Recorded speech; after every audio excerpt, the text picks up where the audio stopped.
सर्वोच्च न्यायालय की शक्तियों के अंतर्गत एक है सर्वोच्च न्यायालय की आरंभिक अधिकारिता। अनुच्छेद 131 के अंतर्गत सामान्यतः हम देखते हैं कि अदालतों में मामले सीढ़ी दर सीढ़ी चलते हैं। पहले निचली अदालत में, फिर निचली अदालत से उच्च न्यायालय में, फिर उच्च न्यायालय से उच्चतम न्यायालय में। लेकिन आरंभिक अधिकारिता का अर्थ है कि ऐसी शक्ति जिसके तहत किसी मामले की सुनवाई सीधे उच्चतम न्यायालय में होती है, उसे किसी निचली अदालत में ले जाने की आवश्यकता नहीं होती है।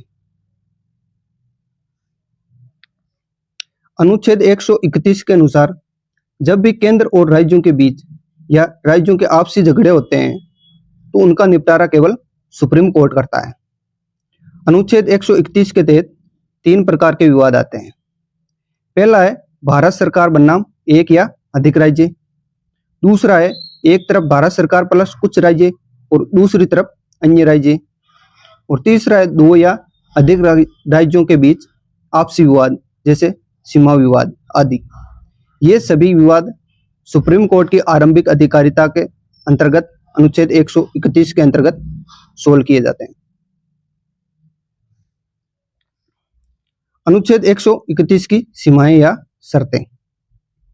पहली शर्त है विवाद में शामिल केवल सरकारें होनी चाहिए। यदि कोई निजी नागरिक सरकार के खिलाफ मुकदमा करता है तो वह अनुच्छेद 131 के तहत नहीं आएगा। दूसरी शर्त है विवाद का आधार कोई ऐसा पर्सन होना चाहिए जिस पर किसी कानूनी अधिकार का अस्तित्व निर्भर हो, अर्थात जो भी विवाद है वो कानूनी अधिकार से संबंधित होना चाहिए। यह केवल राजनीतिक बहस नहीं होनी चाहिए। अनुच्छेद 131 के तहत कोई राज्य केंद्र सरकार से हर्जाना या मुआवजा वसूल करने का दावा नहीं कर सकता। अनुच्छेद 131 के अपवाद। आजादी या संविधान लागू होने से पहले की गई संधियां या समझौते, ये सभी जो अपवाद है उन पे सुप्रीम कोर्ट सीधे सुनवाई नहीं कर सकता, अर्थात ये आरंभिक अधिकारिता के अंतर्गत सोल्व नहीं किए जाते। पहला है आजादी या संविधान लागू होने से पहले की गई संधियां या समझौते। दूसरा है नदियों के पानी के बंटवारे को लेकर विवाद। इसके लिए संसद अलग से ट्रिब्यूनल न्यायाधिकरण बनाती है, जैसे कावेरी जल विवाद न्यायाधिकरण। तीसरा है वित्त आयोग को सौंपे गए मामले। चौथा है केंद्र और राज्यों के बीच कुछ खर्चों और पेंशन का समायोजन। और चौथा है और पांचवा है व्यापारिक प्रकृति के मामले। इन मामलों में सुप्रीम कोर्ट सीधे सुनवाई नहीं कर सकता।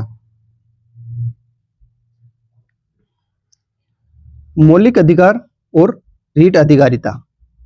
अनुच्छेद 131 बनाम अनुच्छेद 32। अनुच्छेद 32 के तहत सुप्रीम कोर्ट मौलिक अधिकारों की रक्षा के लिए रीट जारी करता है। इसे भी अक्सर आरंभिक अधिकारिता माना जाता है क्योंकि पीड़ित व्यक्ति सीधे सुप्रीम कोर्ट जा सकता है। लेकिन डी बसु प्रसिद्ध संविधान विशेषज्ञ थे, उनका मत था कि अनुच्छेद 131 यह विवाद सरकारों के बीच फेडरल विवाद होता है, संघीय विवाद होता है। लेकिन अनुच्छेद 32 के अंतर्गत विवाद नागरिक बनाम सरकार होता है।